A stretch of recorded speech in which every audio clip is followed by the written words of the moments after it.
ఇక్కడ సమయం చాలా తక్కువ ఉంది. అందరూ దాదాపు 6 గంటల నుంచి వేచి ఉన్నారు మా డైనమిక్ గౌరవ ముఖ్యమంత్రి గారు మాట్లాడాలని. నేను ఒకటే చెప్తా ఉన్నా, ఎక్కువ సమయం తీసుకోను. గతంలో డబుల్ బెడ్రూమ్ల కుంభకోణాలు జరిగిన విషయం మీ అందరికి కూడా తెలుసు. ప్రమాణ పూర్వకంగా తెలియజేస్తా ఉన్నా, మా రేవంత్ అన్న సమక్షంలో చెప్తా ఉన్నా, వాళ్ళు ఇవ్వకున్నా వాళ్లను జైలుకు పంపించడం ఖాయమని చెప్పి ఈ సందర్భంగా తెలియజేస్తా ఉన్నా. మరి మీరు బాధపడొచ్చు, మా డబ్బులు గోవిందా అయితే అని.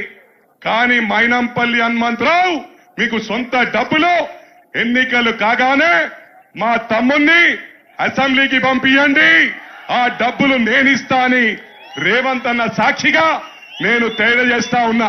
అది 4 కోట్లుండని 5 కోట్లుండని ట్యాక్స్ కట్టిన డబ్బులు ఇస్తానని చెప్పి ప్రమాణపూర్వకంగా తెలియజేస్తా ఉన్నా.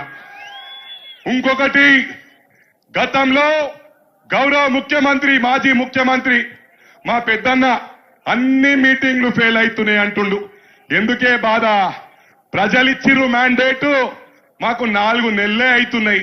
మీరు 10 సంవత్సరాలు ఇగో డబుల్ బెడ్రూమ్, ఇగో డబుల్ బెడ్రూమ్, ఇగో డబుల్ బెడ్రూమ్ అని ఇచ్చిన పాపాన పోలేరని చెప్పి సందర్భంగా తెలియజేస్తా ఉన్నా. ఒక్క నియోజకవర్గంలో ఎందరో దళిత సోదరులు ఉంటారో తెలుసు. ఒక నియోజకవర్గంలో 200 గ్రామాలు ఉంటాయి. వీళ్ళు ఒక 100 దళిత బంధులు ఇచ్చి 2 గ్రామాలకు ఒకరికి గుడి ఇయ్యలే. ఒక్కొక్క గ్రామంలో 100 కడుప 200 కడుపు ఉంటది.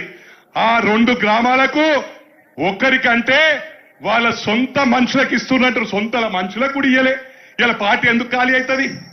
సొంత మనుషులకు ఇస్తే బీఆర్ఎస్ వదిలిపెట్టి మన పార్టీలకు ఎందుకు వస్తున్నారు? గుండె మీద చేసుకొని ఆత్మ పరిశీలన చేసుకోవాలా. కేసీఆర్ గారికి విజ్ఞప్తి చేస్తా ఉన్నా, ఆనాడు ఈ అన్నా నగర్ ను దత్తకు తీసుకుంటా అన్నావు, తీసుకున్నావు? తీసుకోలే. మా అన్నకు రిక్వెస్ట్ చేస్తా ఉన్నా, మా గౌరవ ముఖ్యమంత్రి మా పెద్దన్నకు రేవంత్ అన్నకు రిక్వెస్ట్ చేస్తా ఉన్నా, ఈ అన్నానరం దత్తకు తీసుకొని అందరికీ డబుల్ బెడ్రూమ్లు కట్టియాలని చెప్పి వారికి విజ్ఞప్తి చేస్తా ఉన్నా.